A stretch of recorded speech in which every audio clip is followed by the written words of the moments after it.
These are things that you absolutely do not want to be doing when you're budgeting. If you're doing some of these things, you're doing it wrong, girl, okay? So hey my Sky Savers, welcome back to my channel, or if you're new, welcome.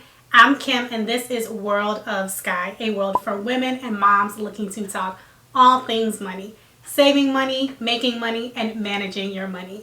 And today, you guys, we are talking about 5 budget mistakes that you should avoid. So budgeting can be hard. Well, not so much the part about making the budget, but sticking to that thing, that is the challenging part. And if you're making these 5 budgeting mistakes, things are going to be even harder for you.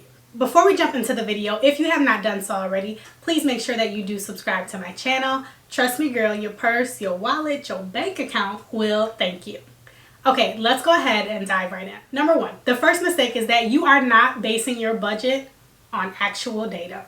This means that you are making and creating your budget based off of what you hope to spend, right? Not what you're actually spending, or going off what you hope to make, okay? And not what you're actually bringing in every single month. Creating your budget based on hopes and wishes of how much you want to make and how much you want to spend is a very certain way to blow your budget and not achieve your financial goals, okay? We can't go hopes and dreams. They're good, y'all. Don't stop hoping, don't stop dreaming. But when it comes to your budget, that is not the place for hopes and dreams. Keep in mind that your budget is a goal setting document, okay? It should be a reflection of your actual income and your actual spending and actual limitations that you're putting in place to help achieve your financial goals. Okay, so you're thinking, all right, Kim, I can't create my budget off my hopes and my dreams. How do I actually go about creating a budget? What you want to do is look at your past 3 months of spending. So pull up any bank statements, credit card statements, and see how much you've actually been spending the past 3 months. You got to get in there and you got to look at every single thing that you are spending money on. As you're browsing through your statements, start clumping some of those expenses and those costs into different categories. So maybe you have a category for utilities. Maybe you have one for how much you've spent dining out. Maybe you have a separate category for your car, so gas and maintenance. Start lumping those expenses into categories. If you need more help with budgeting categories and where to place what in your budget, I have an entire video dedicated to that, so please check that out if you need more assistance in that area. So you'll want to create those categories for month 1, month 2, and month 3. And then what you're going to do is take the average from those 3 months, and that is the starting point that you will put into your new budget. It'll be a realistic number of what you spent the past 3 months, and so, you know, it's actual spending, so it's going to help you, and that will be a good starting point for your new budget. So here's an example of your utilities category. In the first month, let's say that you spent $200. In month 2, you spent $175. And in month 3, you spent $225. What you want to do is add up all 3 of those numbers for your utility categories. So in this example, that's $600. Then you're going to take the average. To get the average, you're going to divide that by 3. If you divide 600 by 3, you get $200 per month. So on average, based off of this example, in the past 3 months, you've spent $200 a month on utilities. So 200 is the number that you would put into your new budget for your utilities category.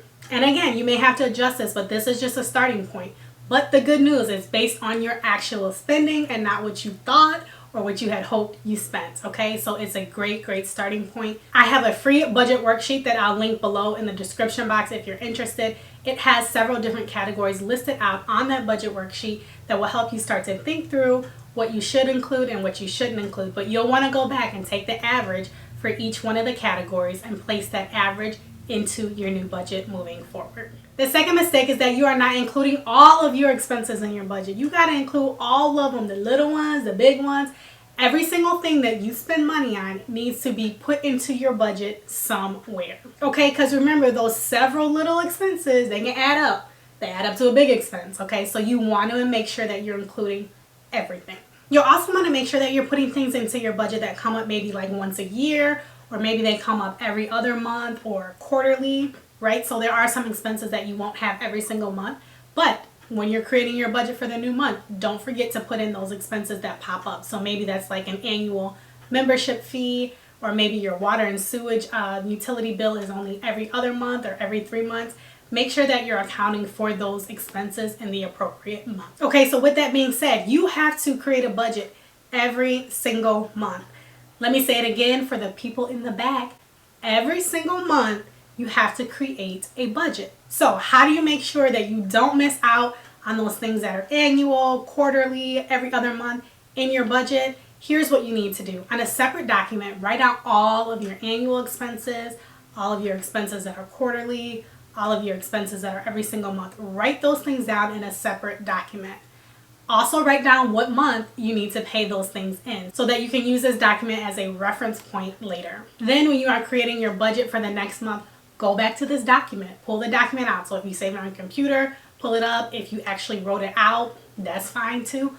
Pull that document out so that as you're creating your budget for the next month, you can look at the document and say, oh, I have this expense coming up. I need to include it in my budget. Because you don't want those type of surprises, okay? Nobody likes those types of surprises.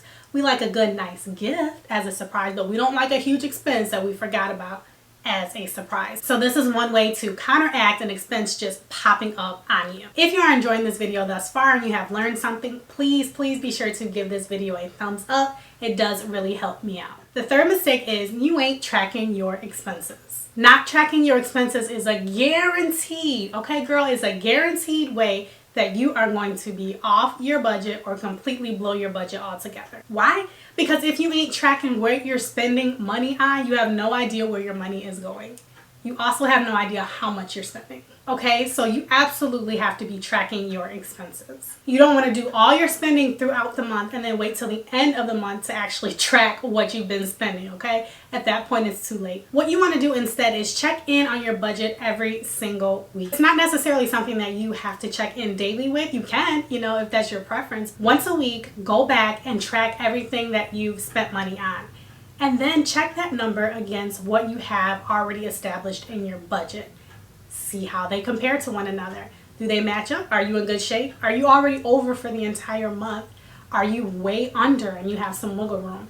So by doing this weekly, it allows you to make adjustments to make sure that you are staying as close within your budget as possible. Don't forget, sometimes your budget may need to be adjusted, and this could happen mid-month because, life happens. There's always things popping up, things happening that may, throw your budget off a little bit. So go back and readjust. But the key is track what you're spending so that you can make sure that you are in alignment. The fourth mistake is not having a monthly financial meeting with yourself. So if you're solo dolo with your budget, totally fine, but you need to be checking in with yourself every month. Or if you share expenses and income and share a budget with someone else, you want to be checking in monthly with that person. So like I said, budgets are different every single month because your income can change month to month or your expenses can change month to month. So you want to make sure that you're checking in. So you want to be checking in every single month to put together an appropriate budget for that month. You also want to review how you stacked up against the budget that you had created for the previous month. So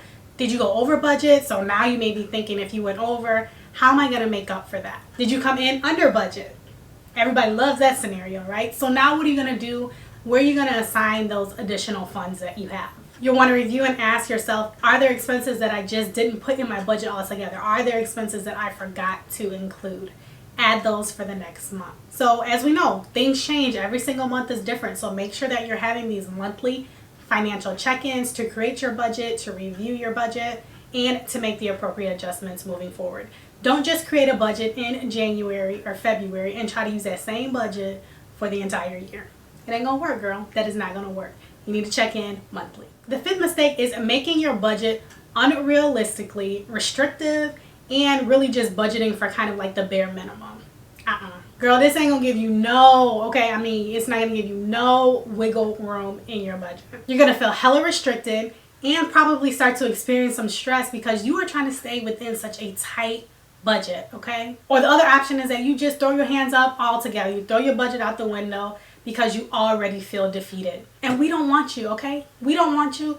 I don't want you. Your fellow Sky Savers don't want you to feel defeated and just throw your budget all together. So here are some things that you can do in order to not have such a restrictive budget. What you want to do is pad certain categories a little bit. And when I say pad, I mean give yourself a little cushion, okay? Like a little pillow, little pad, some cushion in your budget. You won't need to pad your fixed expenses. And those are expenses that stay the same every single month. So maybe like your mortgage or your rent, your car note, your student loan payment. You don't need to pad those things because you know exactly what they're going to be every single month. For the other expenses, add like 10%. Or if you like flat numbers, add an additional like $20, 30 bucks, 50 bucks, whatever your budget allows. But this will give you some wiggle room and help your budget feel more attainable. Okay, so those are 5 budgeting mistakes that you should avoid, but I also gave you 5 things that you should do in order to overcome those mistakes. I hope you found it helpful. If you need to, go back and rewatch the video so that you can pick up on the key points, okay? These are things that you absolutely do not want to be doing when you're budgeting. If you're doing some of these things, you're doing it wrong, girl, okay? So let's fix that. Let's get it together. Let's get your budget on par and get to achieving our financial goals. Before you go, please make sure that you do subscribe to my channel. Hit that little notification bell so you do not miss any future uploads from me. I do upload every single week and the videos are pertaining to money, okay? So that is it for now. Thank you so much for watching. I appreciate you and I will see you in my next video. Happy saving!